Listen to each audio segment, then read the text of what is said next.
ಕೋಗಿಲೆ ಎಸ್ ಜಾನಕಿ ಅವರು ವಿಧಿವಶರಾಗಿದ್ದಾರೆ. ಮೈಸೂರಿನ ಮಹಾರಾಜ ಕಾಲೇಜು ಮೈದಾನದಲ್ಲಿ ಅವರ ಅಂತಿಮ ದರ್ಶನಕ್ಕೆ ವ್ಯವಸ್ಥೆಯನ್ನು ಮಾಡಲಾಗಿದೆ.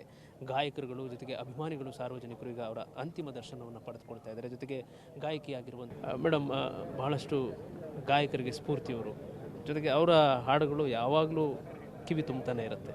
ನಿಮ್ಮ ಅವರ ಒಡನಾಟ ಸರ್, ಆ್ಯಸ್ ಎ ಗಾಯಕಿಯಾಗಿ ಒಡನಾಟ ಅಷ್ಟೇ. ನಾನು ಅವರ ಎಷ್ಟೋ ಹಾಡುಗಳಿಗೆ ಕೋರಸ್ ಹಾಡಿದ್ದೀನಿ. ಯಾವತ್ತೂ ಸಿನಿಮಾದಲ್ಲಿ ಅವ್ರ ಜೊತೆ ಯಾವತ್ತೂ ಹಾಡಿಲ್ಲ.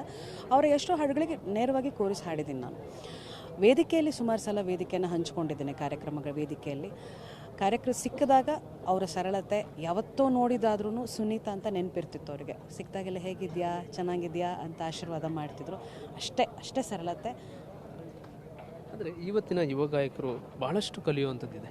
ಈಗ ನಿಮ್ಮನ್ನು ನೋಡಿ ಕಲಿಯುವಂಥದ್ದಿದೆ, ಜೊತೆಗೆ ನಿಮ್ಮಂಥವ್ರು ಇಂಥವರಿಂದ ಕಲಿತಂತಹ ಇದೆ, ಅದನ್ನೆಲ್ಲ ನೋಡಿ ಎಲ್ಲ ಸರ್.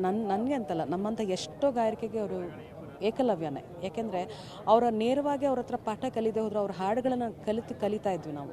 ಎಂಥ ಕ್ಲಾಸಿಕಲ್ ಬೇಸ್ಡ್ ಆಗಿರ್ಬೋದು, ಭಾವಗೀತೆಗಳಾಗಿರ್ಬೋದು, ಪೆಪ್ಪಿ ನಂಬರ್ಸ್ ಆಗಿರ್ಬೋದು, ಎಲ್ಲ ಅವ್ರ ಹಾಡುಗಳನ್ನು ಕೇಳಿನೇ ನಾವು ಇವತ್ತಿಗೂ ಆರ್ಕೆಸ್ಟ್ರಾದಲ್ಲಿ ಹಾಡ್ತಾ ಇದ್ವಿ.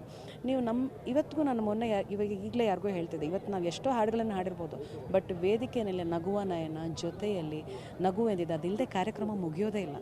ಸೊ ಅದರಲ್ಲೇ ಗೊತ್ತಾಗುತ್ತೆ ಅವ್ರು ಎಷ್ಟು ಅವರನ್ನು ಬಿಟ್ಟು ಹೋಗ್ಬಿಟ್ಟಿದ್ದಾರೆ ನಮ್ಮ ಜೊತೆ ಅಂದ್ಬಿಟ್ಟು. ಬಹಳ ಮುಖ್ಯವಾದ ಅಂಶ ಅಂತ ಹೇಳಿದರೆ ಮೇಡಮ್, ಅವರು ಹುಟ್ಟಿದ್ದು ಆಂಧ್ರದಲ್ಲಿ, ಬಟ್ ಕನ್ನಡದ ನೆಲದ ಮೇಲೆ ಅವ್ರಿಗೆ ಬಹಳಷ್ಟು ಪ್ರೀತಿ ಇತ್ತು ಅಂತ ಅನಿಸುತ್ತೆ. ಯಾಕೆಂತ ಹೇಳಿದರೆ ಅವರು ಮೈಸೂರು ಮಣ್ಣಲ್ಲಿ ಇಲ್ಲೇ ನನ್ನ ಸಂಸ್ಕಾರ ಆಗಬೇಕು ಅಂತ ಬಯಸ್ತಾರೆ. ಜೊತೆಗೆ ಕೊನೆಗಳಿಗೆ ಮೈಸೂರಿನಲ್ಲೇ ನನಗೆ ಅದು ನೆನ್ನೆನೇ ಗೊತ್ತಾಗಿದ್ದು ನನಗೆ. ಯಾಕೆಂದರೆ ಅಮ್ಮ ಒಂದು ವರ್ಷದಿಂದ ಮೈಸೂರಲ್ಲಿ ಇದ್ರು ಅಂತ ಗೊತ್ತಿತ್ತು ನನಗೆ. ಅದು ನವೀನ್ ಅವರನ್ನು ತುಂಬ ಚೆನ್ನಾಗಿ ನೋಡ್ಕೊಳ್ತಾ ಇದ್ರು ಅನ್ನೋದೊಂದು ಗೊತ್ತಿತ್ತು.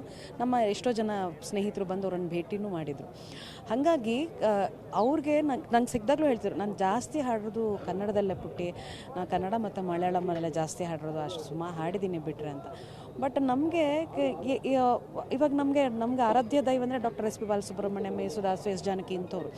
ಎಸ್ ಪಿ ಬಾಲಸುಬ್ರಹ್ಮಣ್ಯಂನು ಸರ್ ಅಲ್ಲಿ ಹೋದಾಗ, ಅಲ್ಲಿ ಅವ್ರದ್ದು ಆಂಧ್ರದಲ್ಲಿದ್ದಾಗ ಒಂದು ಕಡೆ ಆಂಧ್ರಕ್ಕೆ ಹೋಗೋರನ್ನ ಭೇಟಿ ಮಾಡಬೇಕಲ್ಲ, ಅವರ ಒಂದು ತೊಗೊಳ್ಬೇಕಲ್ಲ. ಬಟ್ ಇವತ್ತು ನಿನ್ನೆ ನನಗೆ ಖುಷಿಯಾಗಿದ್ದೇನೆಂದರೆ, ಎಲ್ಲೋ ಮೈಸೂರಿಗೆ ಬಂದರೆ ಅಮ್ಮ ಸಿಗ್ತಾರೆ, ಅಮ್ಮನ ಗಾಳಿ ಬೀಸತ್ತೆ ನಮಗೆ, ಅಮ್ಮನ ಆಶೀರ್ವಾದ ಇಲ್ಲೇ ಎಲ್ಲೋ ಇದೆ.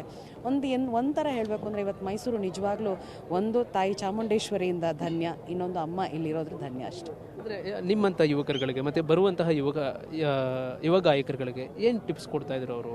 ಆ ಹಾಡುಗಳೇ ನಾನು ಹೇಳಿದ್ನಲ್ಲ, ಎಲ್ಲ ರೀತಿಯ ಹಾಡುಗಳು, ಅದು ಒಂದು ಶಾಸ್ತ್ರೀಯ ಸಂಗೀತ ಆಧಾರಿತ ಹಾಡುಗಳಾಗಿರ್ಬೋದು, ಅಥವಾ ಅವ್ರ ಹಾಡುಗಳನ್ನು ಕಲ್ತ್ಬಿಟ್ರೆ ಸಾಕು ಸರ್, ಬೇರೆ ಏನು ಬೇಡ. ಇವಾಗ ನಂಬಿದೆ ನಿನ್ನ ನಾದ ದೇವತೆ, ಏನೇ ಕೇಳು ಕೊಡುವೆ ನಿನಗೆ ನಾನೀಗ, ಈ ಹಾಡು ಅದೇ ಹಂಗಂಗೆ ಹಾಡ್ಬಿಟ್ರೆ you can become a very good singer. ನೀವು ಗಾಯಕರಾಗಿ ಗಾಯನದ ಮುಖಾಂತರ ಅವರಿಗೆ ಅಂತಿಮ ನಮನ ಸಲ್ಲಿಸೋದಾದರೆ ಯಾವ ಗಾಯನ? ದೀಪವು ನಿನ್ನದೇ, ಗಾಳಿಯು ನಿನ್ನದೇ, ಆರದಿರಲಿ ಬೆಳಕು, ಕಡಲು ನಿನ್ನದೇ, ಹಡಗು ನಿನ್ನದೇ, ಮುಳುಗದಿರಲಿ ಬದುಕು.